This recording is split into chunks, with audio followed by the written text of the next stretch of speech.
예, 지난주에는 그 굉장한 홈런이 나왔습니다. 김명수 목사님 장외 홈런을 주셨습니다. 그런데 시작하기도 전에 오늘 우리 성가대에서 찬양으로 홈런을 주셨습니다. 다시 한번 경애의 박수 부탁드립니다.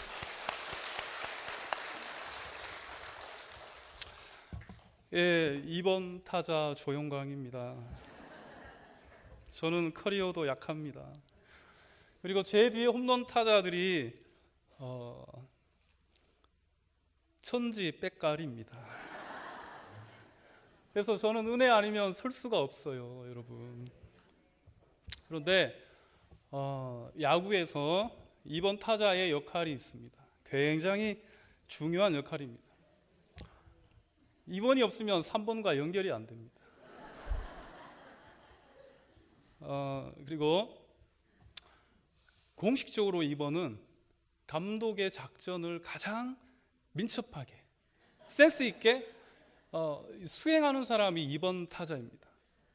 그래서 번트가 필요하면 번트를 내야 되고, 감독이 작전을 지시할 때 안타를 쳐야 된다라고 하면 안타를 쳐야 되는 게 2번 타자의 역할입니다. 이 룰을, 감독의 지시를 잘 따라야 하는 것이 바로 2번 타자입니다. 상황에 맞게 공격을 해야 되는 것이 2번 타자입니다. 제가 오늘 상황에 맞게 여러분 잘 진루할 수 있도록 여러분 기도해 주시기 바랍니다. 여러분, 기도도 마찬가지입니다. 우리가 상황에 맞는 기도를 드려야 됩니다. 그래야 청중에게도 은혜가 되고 하나님의 마음을 시원하게 할 수가 있습니다. 가령 제가 신방을 갔습니다. 장례식장을 갔습니다. 이제 우리 다 같이 나라와 민족을 위해서 합심하여 기도하겠습니다. 바로 교회 사무실로 전화 올 것입니다, 여러분. 또 가령 예를 들어 제가 결혼식에 갔습니다. 그리고 여러분, 우리 앞으로 언젠가는 고인이 될 이 두 사람을 위해서 축복하며 기도하시겠습니다. 얼마나 웃기겠습니까? 우리가 기도할 때에 여러분, 상황에 맞게 시의적절하게 품위 있고 질서 있게 하는 것이 굉장히 중요합니다. 그렇다면 종교개혁 500주년을 맞이하고, 그리고 70주년 굉장히 중요한 역사적인 한 획을 긋는 2017년도에서 과연 우리 포항중앙교회 가운데에 우리가 말씀으로 돌아가고자 했을 때 하나님 귀한 그 메시지가 성경이 말하는 기도가 어떤 기도인가에 대해서 여러 본문들을 다루겠지만, 그러나 특별히 이 다니엘서를 통해서 기도가 무엇인지에 대해서 함께 말씀의 은혜를 나누고자 합니다. 여러분, 다니엘 들어보셨죠? 이 다니엘은 굉장히 특이한 선지자였습니다. 어떤 것이 특이했는가 하면, 대략적으로 선지자라 하면 그 시대에 그 시대만을 위한, 그리고 그 시대의 이스라엘 공동체를 위한 선지자가 바로 대부분의 선지자들이었습니다. 요나가 그랬고 이사야, 예레미야 다 그렇습니다. 그런데 다니엘은요, 특별히 두 시대를 살았었던 사람이었습니다. 첫 번째, 바벨론 시대였습니다. 남유다가 언제 멸망을 했는가 하면 주전 586년에 바벨론 그 느부갓네살 왕으로부터 이 예루살렘 성전은 불에 타게 되었습니다. 그때 포로로 잡혀갔던 사람이 바로 오늘 말씀의 저자 다니엘입니다. 이 다니엘과 세 친구들은 바벨론의 왕 그 느부갓네살의 철저한 유대 흔적 지우기, 다시 말해서 민족 말살 정책의 희생양이 되고 말았습니다. 그 대표적인 예가 바로 이름을 개명하게 되죠. 그래서 다니엘은 벨드사살이라는 바벨론식 이름으로 개명을 하게 되었습니다. 그리고 그 세 친구들은 사드락과 메삭과 아벳느고라는 이름으로 개명을 하게 되었습니다. 그런데 느부갓네살이 유대인의 그 정체성을 지우기 위해서 민족을 말살하는 각종 정책을 펴냈지만, 그러나 유독 종교적인 신념만은 지울 수가 없었습니다. 다니엘이 가지고 있었던 종교적인 그 신념은 지울 수가 없었습니다. 이 신념을 지키고자 다니엘이 사자굴에 들어갔습니다. 이 신념 때문에 여러분 풀무불에 들어가는 그러한 고초를 겪게 됩니다. 격변하는 이데올로기 속에서 정치적 희생양이 될 수밖에 없었던 다니엘이었지만 그가 선지자적 소명을 다할 수 있었던 동력이 무엇인가 하면 바로 기도입니다. 다니엘은 여러분 기도하는 사람이었습니다. 이 기도하는 사람 다니엘은 죽음 앞에, 사자굴 앞에, 어떠한 위협 앞에도 흔들리지 않았습니다. 그래서 하나님은 바로 이 기도하는 다니엘을 통해서 여러분 일하셨습니다. 그렇다면 여러분 도대체 이 기도가 뭘까요? 기도가 뭐길래 다니엘이 기도하기를 쉬지 않았고, 그리고 기도가 뭐길래 하나님께서 기도하는 사람 다니엘을 통해서 역사하셨을까요? 이쯤 되면 기도가 굉장히 중요한 것이구나라고 우리는 깨닫게 될 것입니다. 첫 번째로 우리가 한번 말씀을 나누실 때 기도란 무엇인가, 다니엘서 9장 17절의 말씀 같이 한번 합독하시겠습니다. 시작.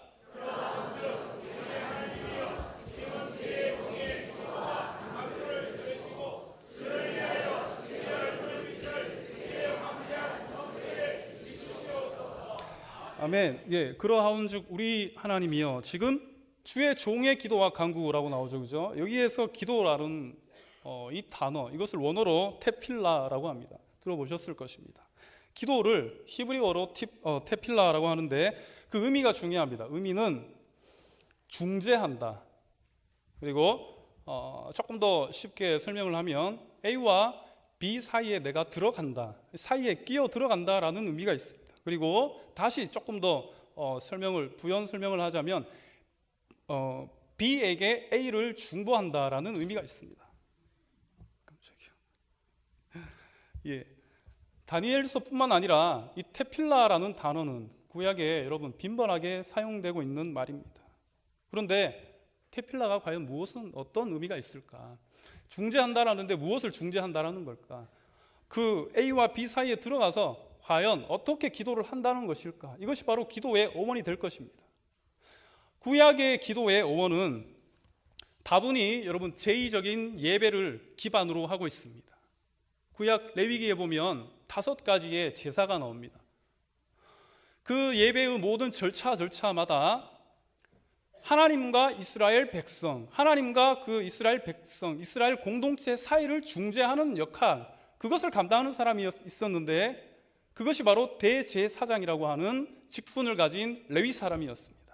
그것을 모세가 감당하였고 아론이 감당하였습니다. 자, 이 테필라라는 것은요, 대제사장이 이스라엘 백성들의 모든 죄를 하나님 앞에 그대로 가지고 가서 하나님, 우리 백성 앞에 이런 죄들이 있사오니 하나님 용서하여 주옵소서라고 중재하는 것이 바로 테필라였습니다.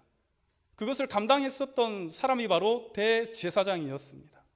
모세가 그랬고 아론이 그랬습니다. 그렇다면 여러분, 오늘 우리 이 대표 기도에, 그리고 대표 기도를 맡은 대표 기도자의 역할이 그냥 주일에 또한 수요일에 이렇게 순번 따라서 이 자리에 서게 된다라는 그런 어떤 기본적인 인식의 틀을 훨씬 깨는 굉장한 신학적인 의미가 있다라는 것을 우리가 기억해야 될 것입니다. 중요하죠, 여러분. 굉장히 중요한 것입니다. 신약에서는요, 하나님과 백성 사이를 중재하던 대제사장의 구약의 역할이 이 신약으로 왔을 때에는 누가 그것을 감당했는가 하면 바로 그리스도께서 그것을 감당하셨습니다. 우리는 예수님의 기도를 너무나 잘 알고 있습니다. 주님이 친히 가르쳐 주신 주기도문 아시죠? 그리고 겟세마네에서의 눈물의 기도 등의 많은 신약의 사례들을 그리스도께서는 몸소 보여주셨습니다. 그리고 테필라와 관련된 그리스도의 기능적인 역할에 대해서 히브리서 기자는 4장 14절에 이렇게 기록합니다. 같이 한번 합독하시겠습니다. 시작.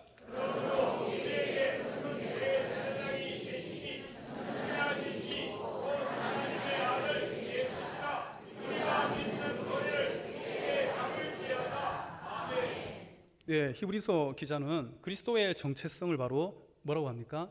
대제사장이라고 선언합니다. 증거하고 있습니다. 철저히 예수님의 기능적인 역할이죠. 구약의 레위 족속들이 감당하던 이 제사장적 기도와 예배를 신약에서는 그리스도께서 바통을 이어받았다라고 히브리서 기자는 선언하고 있습니다. 절묘하게 구약의 대제사장과 신약의 이 예수 그리스도를 비교한 말씀이 바로 히브리서입니다. 레위족 속 대제사장보다 더 뛰어난 예수 그리스도, 천사보다 더 뛰어난 예수 그리스도, 모세보다 더 뛰어난 예수 그리스도, 옛날보다 더 뛰어난 예수 그리스도의 공적인 사역이 이런 것이다 라고 증거하는 것이 바로 히브리서입니다. 여러분, 75년도에 현대에서 처음 나온 자동차가 폰이라는 자동차가 있습니다. 그런데 2017년 요번에 올해 생산한 최신식 아반떼를 비교하게 된다면 여러분 어느 거 타시겠습니까? 아반떼 타시죠. 옛날 포니보다 훨씬 연비도 좋고 안전하고 더 멋있고 디자인도 더 좋고 편리한 차를 우리는 선택하게 된다라는 것입니다. 이처럼 구약의 옛날에 대제사장들이 했었던 제물을 잡고 그 희생 제물로 백성을 중재하며 하나님께 예배드렸었던 그러한 구약의 방식에서 벗어나서 예수 그리스도는 친히 몸소 그가 희생 제물이 되셨습니다. 두 번째는 대제사장이 중재를 했지 않습니까? 대제사장이 하나님께 기도를 드렸습니다. 우리 이스라엘 공동체에 어떠한 죄악들이 있는데 하나님 이 부분에 대해서 용서해 주십시오. 그렇게 기도했습니다. 그런데 신약에 와서 예수 그리스도는 한 번에 그가 그 자신을 드림으로 말미암아 십자가의 피 흘리심으로 말미암아 기도를 몸소 십자가에서 행하셨습니다. 엄청나게 탁월한 그리스도의 기도의 롤 모델입니다. 그리고 더 중요한 것은 그리스도께서 십자가에서 기도의 본을 보여주심과 동시에 그 기도가 아직까지도 멈추지 않았다라는 겁니다. 지금도 지속적으로 하고 있다. 로마서 8장 34절입니다. 누가 정죄하리요? 죽으실 뿐 아니라 다시 살아나신 이는 그리스도 예수시니 그는 하나님 우편에 계신 자요 우리를 위하여 간구하시는 자니라. 여러분, 그리스도의 중보 사역은 아직 끝나지 않았습니다. 아직까지 주님은 우리를 위해서 계속 기도하고 있다라는 사실입니다. 여러분, 그렇기 때문에 기도가 이렇게 중요합니다. 중보와 중재의 의미를 가지고 있는 기도 사역이 이렇게 중요한 것입니다. 승천하신 주님께서도 여전히 진행하고 계시는 너무나 중요한 사역이 바로 기도임을 우리는 잊지 말아야 됩니다. 그렇다면 여러분, 이 중요한 기도가 과연 무엇일까요? 첫 번째입니다. 하나님의 왕 되심을 인정하는 것. 같이 한번 따라할까요? 시작. 하나님의 왕 되심을 인정하는 것. 예, 여러분 누가 왕입니까? 누가 여러분 왕입니까? 다니엘서 6장 10절에 다니엘이 이 문제를 가지고 이렇게 기도하였습니다. 그리고 6장 10절에 보시면 제가 봉독해드리겠습니다. 다니엘이 이 조서에 왕의 도장이 찍힌 것을 알고도 자기 집에 돌아가서는 윗방에 올라가 예루살렘으로 향한 창문을 열고 전에 하던 대로 하루 3번씩 무릎을 꿇고 기도하며 그의 하나님께 감사하였더라. 자, 이것은 바사 왕 다리오 왕 때 있었던 일이었습니다.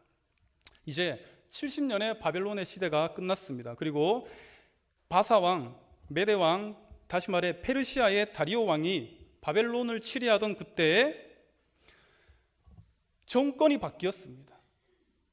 그런 가운데에 다니엘, 약자로서 다니엘의 입장에서는 과연 누가 왕인가, 누구를 섬겨야 될 것인가, 누구를 따라가야 될 것인가 라는 문제는 생존과 직결되는 굉장히 중요한 문제였습니다.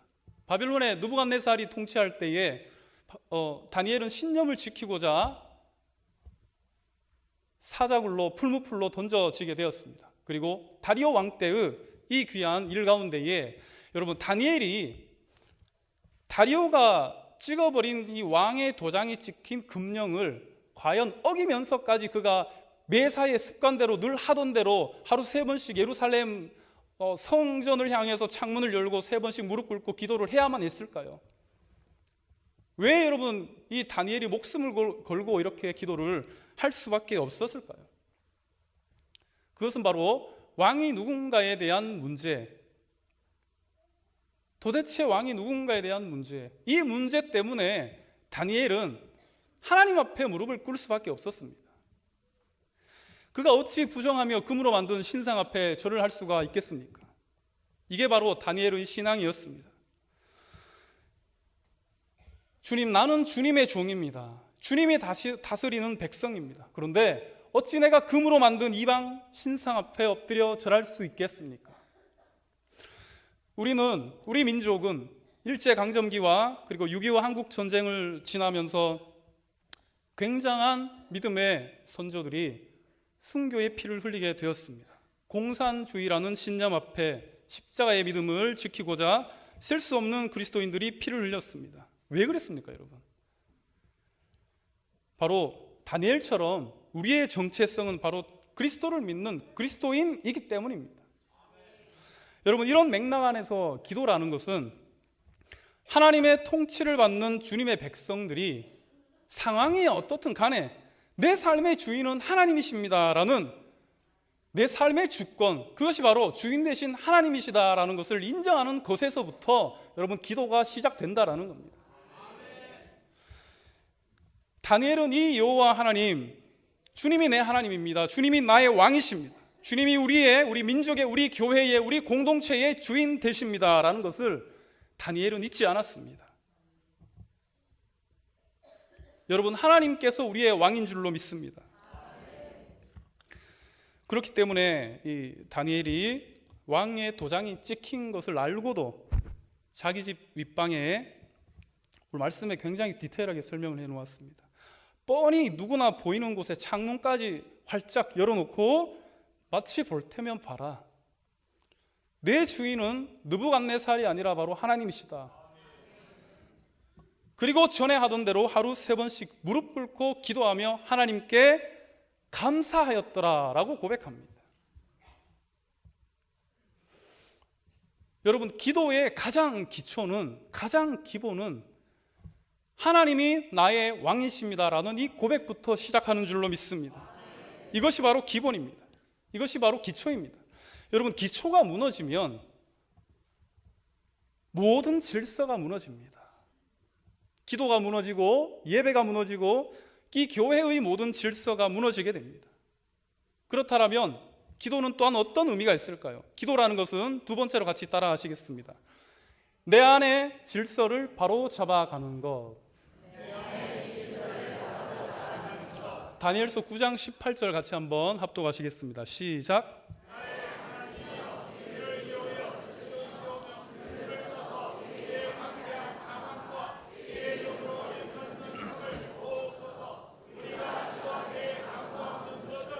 우리의 공의를 의지하여 하는 것이 아니요 주의 큰 긍휼을 의지하여 함이니이다. 아멘. 예, 이 18절 굉장히 중요한 구절입니다. 다니엘의 이 기도를 통해서 알 수 있는 것은 확실한 영적 질서입니다.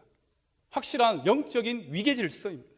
다니엘은 철저하게 하나님과 이 중보와 중재의 역할을 하고 있는 다니엘 사이에서 수직적인 질서를 유지하고 있습니다. 제가 우리 주 앞에 간구하는 것은 내 공의를 의지해서 하는 것이 아닙니다. 주의 큰 긍휼을 의지하여 하나님, 내가 주님 앞에 기도합니다. 이 고백은요, 종교개혁 때 루터가 강조한 오직 은혜로 구원이 가능하다라는 고백과 다를 바가 없습니다. 여러분, 의미가 같습니다. 은혜와 긍휼을 베풀어 주시는 주체는 오직 하나님이신 줄로 믿습니다. 오직 우리 주님께서 은혜와 긍휼을 베풀어 주셔야만 이 황폐한 예루살렘의 회복이 가능하다. 전적으로 나의 공의가 무엇입니까? 쯔다카라고 합니다. 이것은 내가 베푸는 나의 선함, 나의 어떤 행함으로 인한, 야, 너 참 정말 선한 사람이었구나. 욥이 그 쯔다카를 강조했습니다.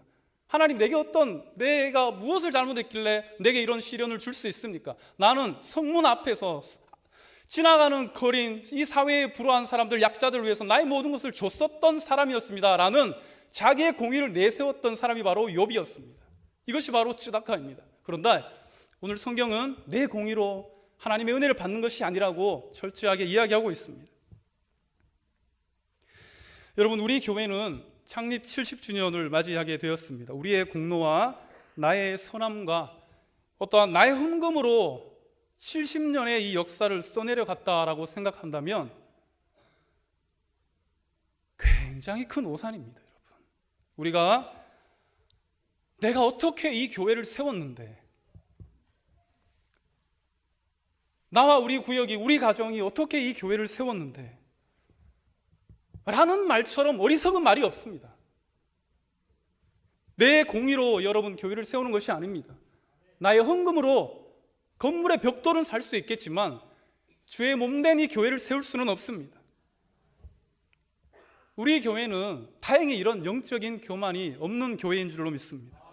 여러분, 이곳은 하나님의 교회이요 주님의 교회입니다. 이 질서를 바로 잡기 위해서는 우리가 영적인 위계 질서를 잡는 기도의 자리에 쉴 새 없이 나와야 됩니다. 왜 기도를 해야 되는가 하면, 기도를 하면 할수록 주님이 나의 왕이 되고 내가 주님 밑으로 밀려나게 됩니다. 순위가 바뀌게 됩니다. 그러므로 내 안에 영적인 질서를 바로 잡게 되는 것입니다. 여러분, 무질서가 왜 일어나게 되었습니까? 하나님보다 내가 앞서가게 되면 무질서가 생기게 됩니다. 문제가 발생하게 됩니다. 내 뜻이 맞다, 내가 말하는 것이, 내 생각이 이것이 선한 뜻이다, 내 공의와 내 선함과 나의 행위와 내 생각과 나의 소견이 앞서가게 되면, 그것이 하나님보다 앞서가게 된다라면 무질서가 오고 분열이 오게 됩니다. 시끄러워집니다. 마치 왕이 없던 암흑의 사사시대를 여러분 기억하실 것입니다. 사사기 21장 25절 말씀 같이 합독하시겠습니다. 시작.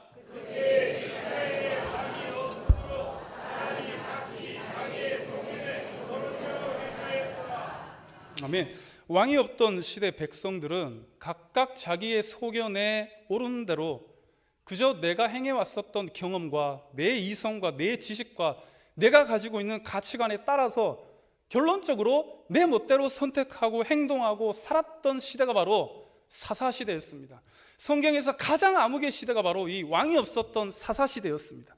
가장 도덕적으로 영적으로 타락했던 시대가 바로 여러분 왕이 없었던 이 사사시대였습니다. 성전의 질서는 무너졌고 신앙의 색깔은 변질되고 믿음에 파선하는 자들이 생기고 순전한 복음이 아닌 다른 복음들이 세상을 혼탁하게 하며 교회를 무질서하게 만들었던 이 시대가 바로 왕이 없던 사사시대였습니다. 누가 왕인가에 대한 문제, 이렇게 굉장히 중요합니다. 여러분, 내 생각이 옳다, 내가 말하는 정의가 맞다, 잘못하면 내치고 쫓아버리고 잘라서 근원까지 밟아버려야 그것이 정의다, 그래야만 질서가 잡힌다, 그래야만 이 교회가 바로 설 수 있다, 이것은 구약시대의 율법의 논리이지 성경이 말하는 하나님의 정의가 결코 아닙니다. 여러분, 하나님의 정의는 십자가 위에서 이루어졌습니다. 그리고 십자가의 사랑이 율법을 완성시킨 줄로 믿습니다. 십자가의 형틀이 율법의 심볼이라면 그 나무에 달리신 예수 그리스도는 사랑의 심볼입니다. 그의 피 흘리심으로 말미암아 율법의 저주와 정죄가 더 이상 이곳에 존재하지 않습니다. 현장에서 가늠하다 붙잡힌 여인에게 많은 사람들이 율법을 적용하며 돌을 들었습니다. 그러나 주 예수 그리스도는 죽이는 율법에 동의하지 않고 십자가의 사랑으로 그 여인을 용서하셨습니다. 이것이 바로 성경이 말하는 정의입니다. 여러분, 우리 주님이 나를 대신해서 저주를 받으심으로 나를 속량하셨습니다. 우리를 속량하셨습니다. 그리스도는 사랑으로 질서를 잡으셨지 율법으로 질서를 잡은 게 아님을 우리는 너무나 잘 알고 있습니다. 이렇게 완성한 사랑을 바로 율법의 완성이라고 바울은 증거하고 있습니다. 우리가 이것을 안다라면 아직도 죽이고 정죄하고 피 흘리는 것이 정의다라고 여전히 내가 주장하고 말씀하신다라면 그리스도의 피 흘리심을 부정하는 행위입니다. 예수 그리스도를 십자가에 또다시 못 박게 되는 안타까운 일입니다. 오직 은혜로 여기 있는 우리가 이 영적인 질서를 바로 잡아야만 됩니다. 무엇으로요? 기도로 잡아야 됩니다. 오직 기도만이 하나님과 우리 사이에, 그리고 하나님과 이 교회 사이에 있는 영적인 질서를 바로 잡을 수 있는 줄로 믿습니다. 그렇다면 우리가 어떻게 기도해야 되겠습니까? 기도의 실제와 방법에 관한 것입니다. 첫 번째로 여러분 한번 읽어주십시오. 시작. 아멘. 예, 공간을 초월하는 것이 바로 개인 기도입니다. 개인 기도라는 것은 가장 사적인 강구죠. 공간의 제약을 받지 않는다라고 제가 특별히 주제를 잡게 되었습니다. 길 가다가 할 만큼 수시로 교회에 오면서 하고 가면서 할 수 있는 것이 바로 개인 기도입니다. 예를 들어서 실제로 이 사적인 개인 기도, 공간의 어떠한 제약을 받지 않는 이 개인 기도의 응답을 받았었던 분의 간증을 제가 소개를 해드리겠습니다. 뭐 이런 것까지, 이런 기도의 제목까지 뭐 기도를 다 할 필요가 있느냐라고 할 정도로 굉장히 사적인 기도입니다. 그 내용은 이렇습니다. 주택가에 살던 어느 권사님이 기도를 하게 되었습니다. 그런데 그 권사님의 뒷집에는 아주 큰 똥개가 한 마리 살고 있었습니다. 덩치 큰 개를 이 정원도 굉장히 작은 그 집에서, 그 마당에서 키우다 보니까 아이고, 그 냄새가 얼마나 독한지. 특히나 비 오는 날이면 그 똥개의 응가 냄새가 너무나 지독해서 여러분 밖에 나가지 못할 정도였다고 합니다. 이 권사님이 얼마나 스트레스가 되었는지 그 집 앞을 지날 때마다 마음속으로 이렇게 기도했다라고 합니다. 주님, 저 개 때문에 너무 고통스럽습니다. 너무 고통스러워요. 비 오는 날 응가 냄새만이라도 좀 안 맡게 좀 해주십시오. 창문을 닫아도 냄새가 납니다. 주님, 제발 좀 도와주세요. 정말 이렇게 기도했습니다. 오며 가며 그 집 앞을 지날 때마다 저 똥개 냄새 좀 안 맡게 해주세요 라고 기도를 했습니다. 그런데 어느 날 보니까 개가 안 보이더라라는 겁니다. 그래서 주인에게 살짝 물어봤습니다. 요즘 그 개가 안 보이는데 어디 갔냐? 주인이 이런 이야기를 했다고 전해 주었습니다. 덩치가 너무 크고 냄새도 너무 심하고 해서 개장수에게 팔았습니다.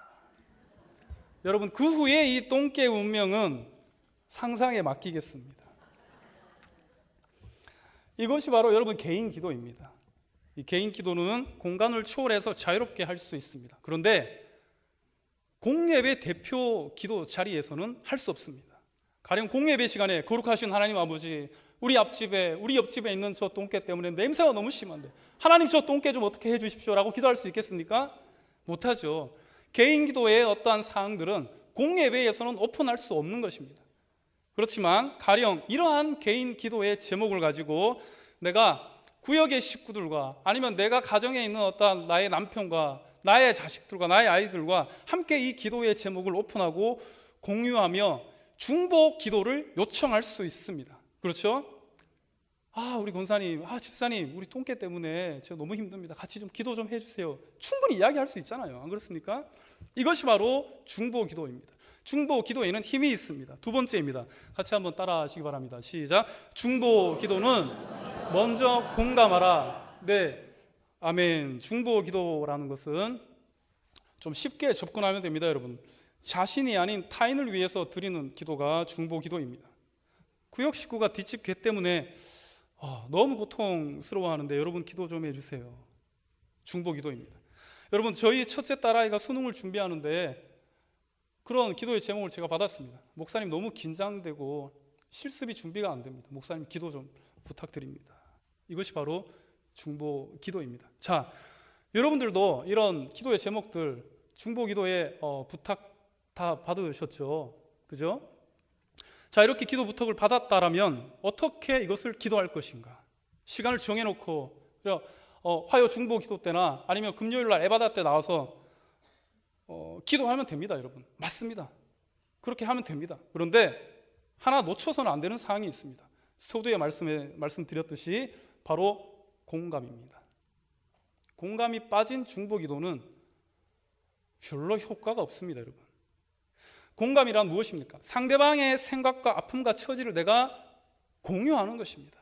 그러기 위해서는 이심전심의 마음이 먼저 통해야 됩니다. 그리고 역지사지하는 마음으로, 다시 말해서 이 사람과 내가 처지를 바꿔서 한번 생각해 봐야 되겠다. 이게 바로 공감의 시작입니다. 저 똥개 때문에 얼마나 고통스러웠을까. 그리고 상상하는 겁니다, 여러분. 내가 묵상하는 겁니다. 진짜 내 앞집에 저런 똥개 때문에 내가 냄새가 너무 지독하게 너무 고통 가운데 있다라면 내가 과연 어떻게 기도해야 될 것인가. 이 역지사지하는 마음이 여러분 공감의 기본입니다. 여러분, 이 공감의 마음을 가지고 화요 중보 기도회에 나오시기 바랍니다. 여러분, 이 공감의 마음을 가지고 금요 에바다에 나오시면 백전백승일 줄로 믿습니다. 이 에바다라는 말이죠. 이 에바다도 따지고 보면 중보 기도의 응답이었습니다. 그리고 그 이면에는 공감이 서려 함의되어 있습니다. 마가복음 7장 32절 말씀입니다. 다 같이 시작.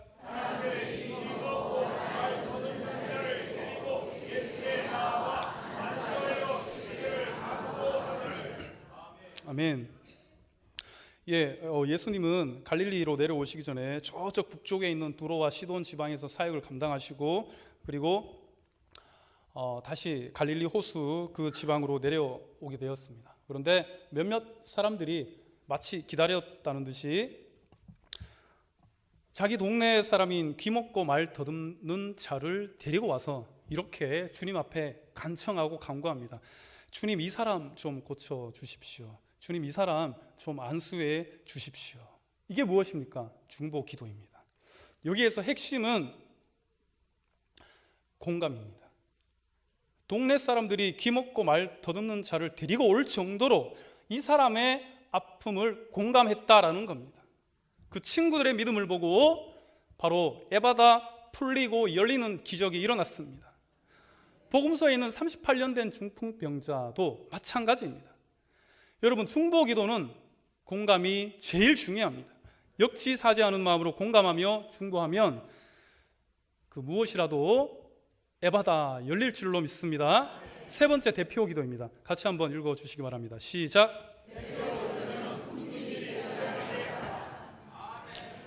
품질이 뛰어난 대표 기도. 오늘 우리 최혜숙 권사님 아주 품질이 뛰어난 대표 기도를 너무 잘해 주셨습니다. 대표 기도는 공적인 기도입니다. 그죠? 모든 이 주보에 나와 있는 모든 공예배의 대표자로 기도를 하는 것이 바로 이 대표 기도입니다. 저희 아버님도 대표 기도를 할 수 있는 그 직분을 가지고 있습니다. 근데 굉장히 이 대표 기도를 부담스러워 하십니다. 그래서 주일 대표 기도를 순서가 왔다라고 하면 한 2주 전부터 막 준비를 하십니다. 2주 전부터 준비를 하시는데 이 목회자인 저에게 이제 가끔씩 자문을 구하죠. 아들, 기도 어떻게 하는 게 좋겠노? 한번 좀 봐달라, 좀 교정 좀 해달라는 거죠. 그러면 아빠 메일 좀 보시라. 제가 한번 봐드리겠다. 아빠라 그럽니다.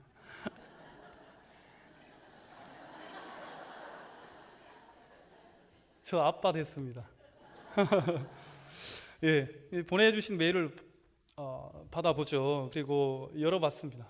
그런데 참 내용은 너무나 좋습니다. 내용은 너무나 좋아요. 그런데 너무 깁니다, 여러분. 이 안동에서부터 시작해서 전 세계 일주를 다 하고 돌아오니까 얼마나 길겠습니까? 공예배 시간에는 여러분 짧고 길게 하는 게, 짧고 굵게 하는 게 좋습니다. 제가 그렇게 말씀드렸습니다. 아빠, 예수님이 가르쳐 주신 주기도문도 2분이 넘지 않습니다. 그러니 기도 좀 짧게 하십시오. 2분 59초 넘기지 않도록 하십시오. 목사님 설교독인데 대표 기도까지 길면은 이 설교 때 성도님들이 집중력이 떨어집니다.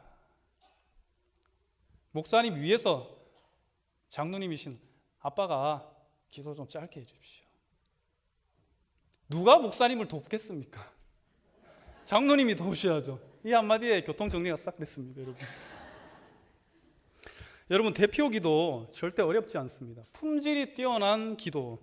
고린도전서 14장 40절의 말씀 합독하시겠습니다. 시작. 예, 품질이 뛰어난 기도, 품위 있게 하고 질서 있게 하면 됩니다. 고린도 교회가 특별히 질서가 필요했던 교회였습니다. 시작부터가 굉장히 나는 뭐 바울파니, 아볼로파니, 그리스도파니, 나는 게바, 베드로파니, 무슨 뭐 파들이 많았습니다. 이 파들이 많다 보니까 내가 이파 저파, 그죠? 연합이 안 됩니다. 일치가 안 됩니다. 화합이 안 됩니다. 그것이 바로 고린도 교회였습니다. 그리고 지역적인 특성상 물질적인 풍요를 누리는 이점이 있는 대신에 그만큼 도덕과 윤리가 무너진 도시가 바로 고린도라는 도시였습니다.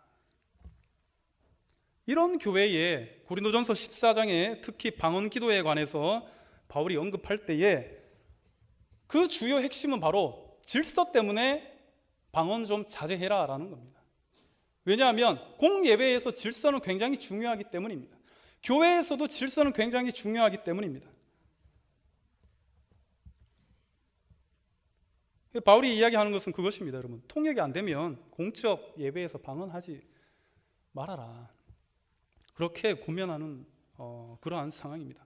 그런 가운데에 모든 것을 품위 있게 하고 질서 있게 하라, 품질이 뛰어난 대표 기도를 하는 이 두 가지의 방법을 여러분 간략하게 말씀드리겠습니다. 첫 번째 같이 읽어 주시겠습니다. 시작.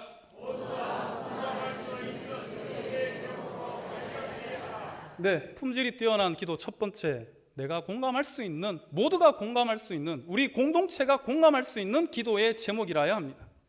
저희 아버지처럼 세계 일주 이렇게 다 하면서 뭐 이 나라 저 나라 각 나라 흩어진 교회와 디아스포라 일일이 다 거론하면서 기도하면 여러분 끝이 없습니다.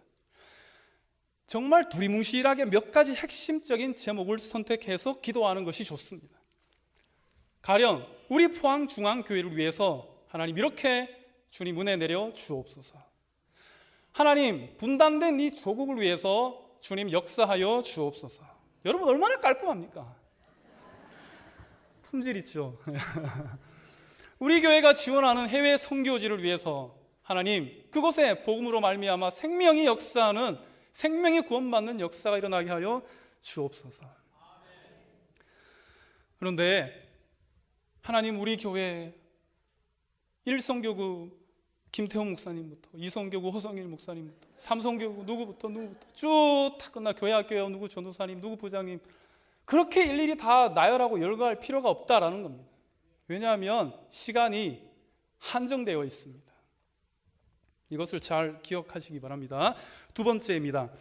둘째 같이 한번 읽어주시기 바랍니다. 시작. 네, 이것이 굉장히 중요합니다. 여러분, 인칭 대명사를 지혜롭게 활용하라. 대표 기도는 대표이죠, 그죠? 누구의 대표입니까?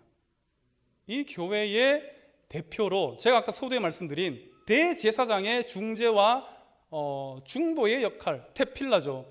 그 역할을 감당하기 위해서 지금 이 자리에 섰기 때문에 이 공동체의 대표로 나서는 이 대표자의 기도는 어휘가 품위 있고 질서 있어야 됩니다. 그 중에 가장 신경 써야 되는 것이 뭔가 하면 인칭 대명사입니다. 하나님 오늘 제 기도를 들어주세요. 하나님 오늘 우리 어떤 집사님의 기도를 들어 응답해 주세요. 이것은 대표 기도를 맡은 이 공예회에서 사용하는 인칭 대명사가 아닙니다. 그렇다면 어떠한 대명사를 써야 되는가?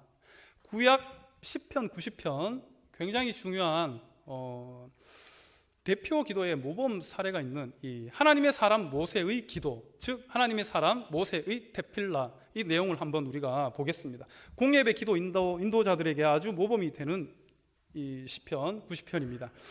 17절을 한번 우리 같이 합독하시겠습니다. 예, 준비됐네요. 같이 한번 합독하시겠습니다. 시작.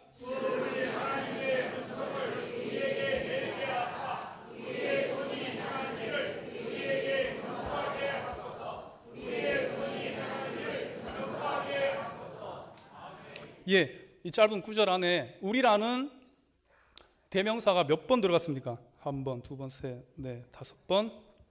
다섯 번이죠. 5번이나 들어갔습니다. 자, 대명사를 사용할 때에 여러분 대표 기도자는 우리라는 대명사를 사용해야 됩니다. 왜냐하면 우리는 무엇을 의미합니까? 공동체를 의미하죠.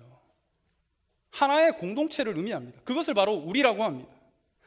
우리 나라, 우리 교회, 우리 가정, 이 우리 문체의 반복적인 사용이 굉장히 지혜로운 대표 기도의 적절한 대명사, 그것을 활용하는 방법이라는 것입니다. 여러분, 이 우리라는 대명사가 왜 중요하겠습니까? 두 글자밖에 안 되지만 굉장히 중요한 의미가 이 안에 들어 있습니다. 우리라는 공동체. 보이시는 이 십자가 아래 우리는 무엇입니까, 여러분? 하나입니다. 하나이고 한 몸입니다. 우리는 정말 그냥 하나의 공동체입니다. 이것이 바로 우리입니다. 사도행전에서 그렇게 헬라어에 능통했던 누가가 늘상 사용하는 문체가 바로 우리입니다. 우리가 기도할 때, 그리고 말씀은 흥왕하고 부흥하였습니다. 그 우리라는 것이 이렇게 중요합니다. 자, 이 우리라는 공동체적인 개념 안에서 만약에 누가 잘못했다라고 칩시다, 여러분. 우리는 함께 즐거워하고 함께 아픔을 공유하는 공동체입니다. 그죠? 그것이 바로 교회 공동체입니다. 그런데 만약에 우리 가정에 제 큰아들이, 이제 2달 된 제 큰아들이 밖에 나가서 사고를 쳤습니다, 여러분. 자, 그런데 이 우리라는 개념을 제가 잠시 잊어버리고, 야, 어떻게 저 인간이 저런 사고를 칠 수가 있나? 저게 과연 아들인가? 너는 오늘로부터 아들로서의 자격이 없다. 딱 잘라버리겠습니다, 여러분. 그렇다면 이것은 우리라는 그 공동체가 과연 우리가 되겠습니까? 안 되죠. 교회도 마찬가지입니다, 여러분. 누가 한 사람이 실수하고 누가 한 사람이 좀 잘못을 저질렀다. 너 그래서 안 되겠다, 잘라버리고. 너는 이래서 안 되겠다, 잘라버리고. 너는 옷차림이 그게 뭔가, 잘라버리고. 너는 머리 색깔이 왜 그런가, 잘라버리고. 자르면 이 자리에 있을 분은 아무도 없습니다, 여러분. 그렇다면 대표 기도 때 우리가 우리 공동체, 우리 교회, 우리라고 쓰는 이 우리라는 단어 안에는 사랑이 함의되어 있고 용납이 함의되어 있는 굉장히 중요한 대명사입니다. 그러므로 우리가 대표 기도 때 우리를 사용할 때에는 이것이 바로 사랑의 공동체를 지칭하는 대명사이구나. 이것은 무엇이든지 용납하는 공동체가 바로 이 교회이구나. 어떠한 잘못이 있어도 교회의 문턱이 결코 그 사람을 넘어지게 해서는 안 되는 것이 바로 우리 공동체이구나. 이것이 바로 모세의 기도에 사용했던 우리라는 대명사고, 사도행전에서 누가가 사용했던 우리라는 대명사입니다. 그러므로 품질이 뛰어난 이 대명사, 우리라는 대명사를 대표 기도 때 여러분 잘 활용하시기 바랍니다. 그렇다면 여러분, 오늘 우리라고 하는 이 우리가 포항중앙교회 이제 이 70주년의 아주 귀한 역사적인 사건 가운데에 과연 우리는 왜 기도해야 되는가라는 겁니다. 기도의 당위성에 대한 문제입니다. 첫 번째 같이 합독하시겠습니다. 시작. 아멘. 예레미야 33장 3절의 말씀입니다. 띄워주시기 바랍니다. 자, 시작.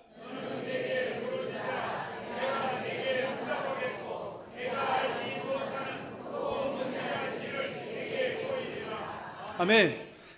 세 단락으로 나눌 수 있습니다. 첫 번째, 너는 내게 부르짖어라. 기도는 하나님의 명령이죠, 그죠?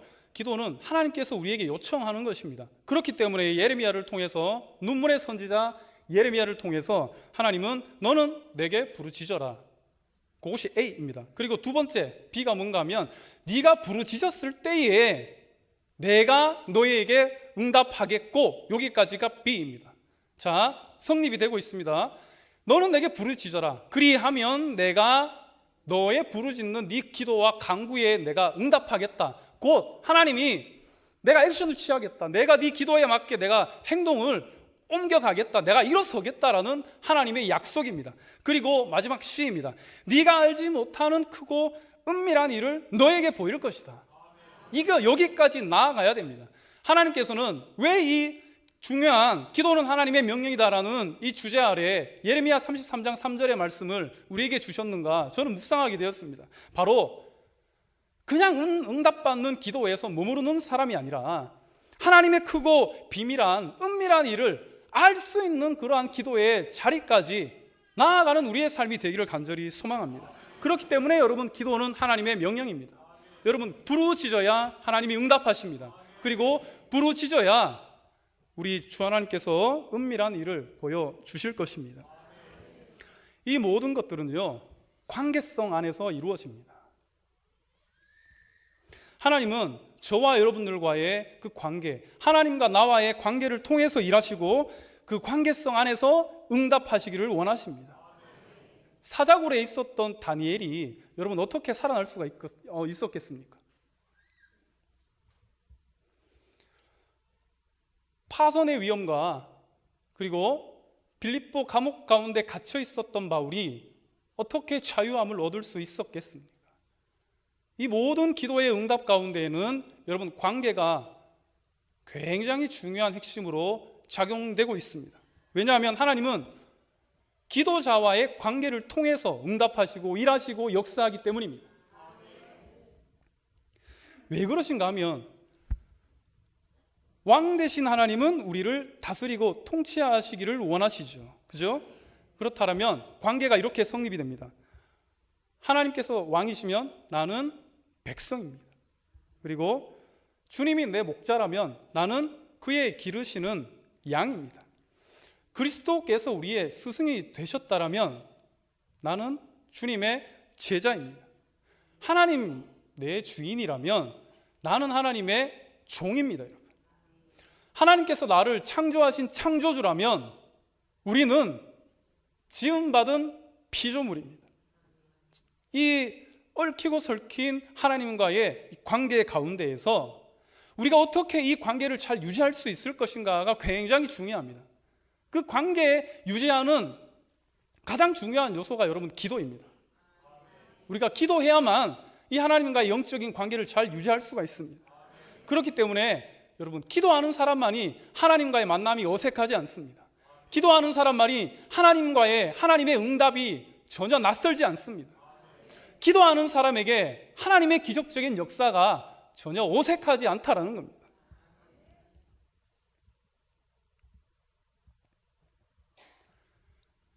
기도할 때 여러분, 하나님이 일하시는 줄로 믿습니다. 다니엘서 9장 23절 여러분 봉독해 주시기 바랍니다.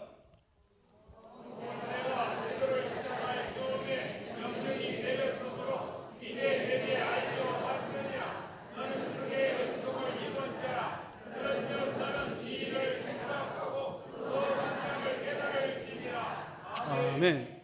네, 평소에 관계라는 것은 평소에 잘해야 됩니다. 평소에 잘해야 됩니다. 우리가 사람 대 사람으로서의 관계를 우리가 형성할 때 내가 내 잘난 맛으로 살게 된다라면 관계 성립이 안 되죠. 그렇죠? 항상 내가 나보다 남을 더 낫게 여기고 겸손하게 내가 그 사람의 말에 경청하고 세워주고 살려주고 칭찬해주고 격려해주고 용납해주는 가운데에 사람과 사람과의 관계는 시작하게 됩니다. 관계는 성숙하게 됩니다. 하나님과의 관계도 여러분 마찬가지입니다. 평소에 내가 막 급할 때 급한 기도의 제목이 일어났을 때 막 주님 나 이거 안 들어주시면 40일 금식 기도 들어갑니다. 하나님 나 이거 안 들어주면 나 교회 안 나갑니다. 이런 막무가내식의 이 기도 말고 평소에 우리가 하나님과의 관계를 잘 쌓아놔야 된다라는 겁니다. 무엇으로요? 개인 기도로. 개인 기도 열심히 잘 하시면서 대표 기도의 자리에 섰을 때에 어색하지 않습니다. 자, 그렇다면 하나님과의 관계는 여러분 기도로서 성립되는 줄로 믿습니다. 자, 기도할 때 하나님이 일하신다라고 했는데 우리가 방금 읽은 이 말씀 가운데 네가 기도를 시작할 즈음에 이 지금 가브리엘이 천사가 다니엘에게 하는 이야기입니다. 네가 기도를 시작할 즈음에 하나님께로부터 명령이 내려졌다. 그리고 이제 내게 알리러 내가 왔다. 너는 크게 은총을 입은 사람이다. 그런즉 너는 이 일을 생각하고 그 환상을 깨달을지니라. 아까 예레미야 33장 3절에 있는 그 C 부분 기억하시죠? 너는 내게 부르짖으라. A. 그 다음에 B. 내가 내게 응답하겠고. C. 크고 은밀한 일을 내게 보일 것이다 해서 그 C의 단계가 지금 무엇입니까? 다니엘이 경험하고 있는 그 단계입니다. 죄송합니다. 그 환상을 깨달을지니라. 그래서 다니엘서를요 구약의 묵시록이라고 합니다. 요한계시록과 같은 맥락에서 우리가 이해를 해야 되는 건데, 얼마나 이 다니엘이 기도에 힘썼길래 하나님께서는 은밀한 것을 보여주시고 환상을 보여주셨겠습니까? 그렇기 때문에 여러분 평소에 하나님과의 관계를 잘 쌓아나가는 여러분들 되시기를 간절히 소망합니다. 여러분 마지막으로 우리가 왜 기도해야 되는가 하면 기도만이 우리의 살 길이기 때문입니다. 첫 번째입니다. 같이 한번 읽어주시기 바랍니다. 시작. 육적인 위기에서 우리가 살 길이다.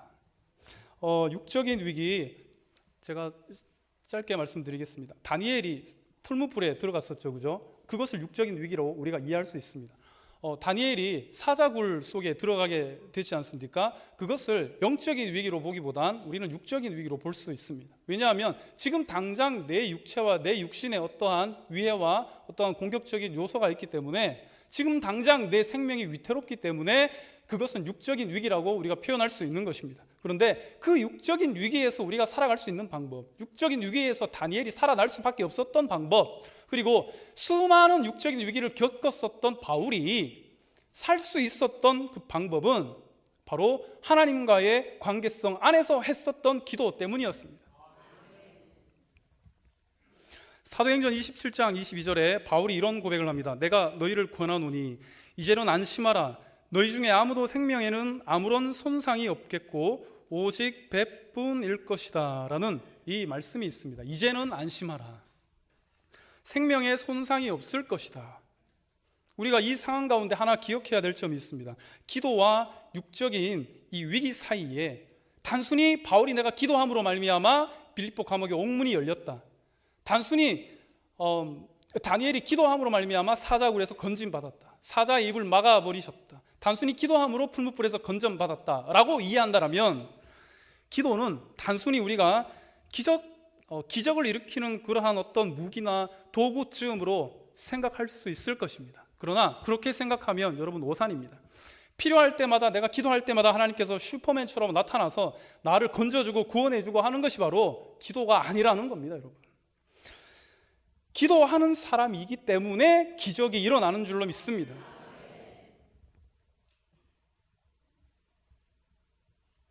기도하는 사람이었기 때문에 다니엘과 바울과 성경의 수많은 믿음의 조상들, 믿음의 인물들은 기적을 체험하게 되었습니다. 기도했기 때문이 아니라 그 사람들은 기도의 사람이었기 때문입니다. 그리고 두 번째로 우리가 영적인 위기이기 때문에 우리가 살 길은 기도뿐입니다. 여러분, 영적인 위기 가운데에 우리가 과연 누구로부터 건짐 받을 수 있겠습니까? 창세기 3장 8절의 말씀입니다. 같이 한번 합독하시겠습니다. 시작.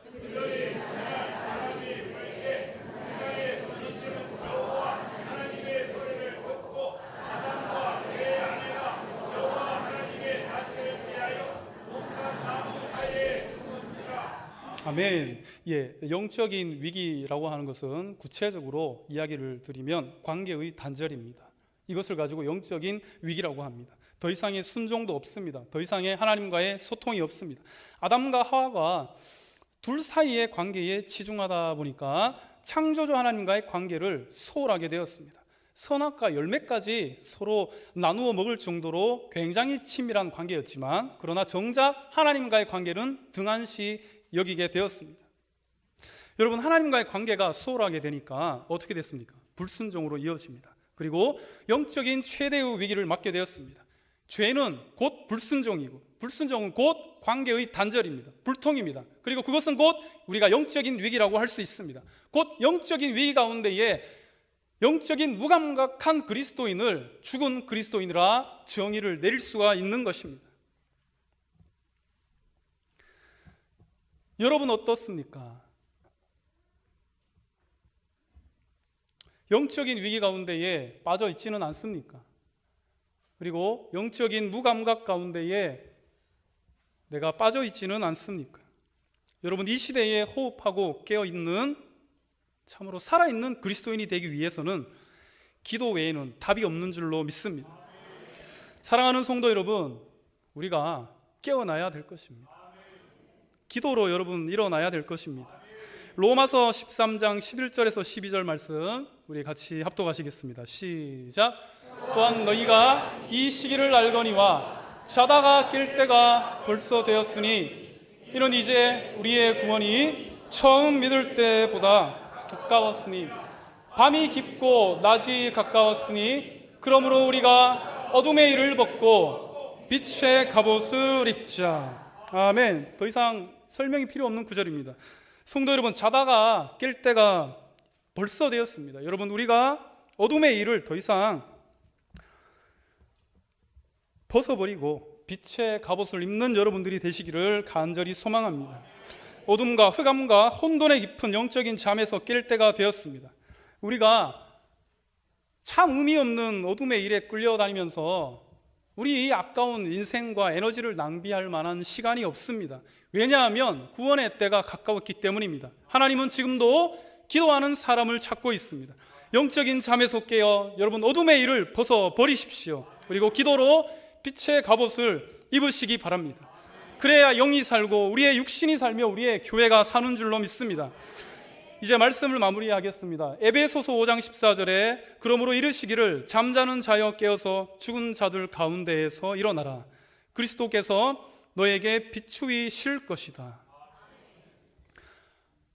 잠자는 자여 깨어서 죽은 자들 가운데 일어나시기 바랍니다. 여러분, 지금은 비난할 때가 아닙니다. 여러분, 지금은 비판할 때도 아닙니다. 여러분, 지금은 남을 정죄할 때도 아닙니다. 지금은 오직 기도할 때인 줄로 믿습니다. 기도하시겠습니다. 하나님 아버지, 은혜를 감사합니다.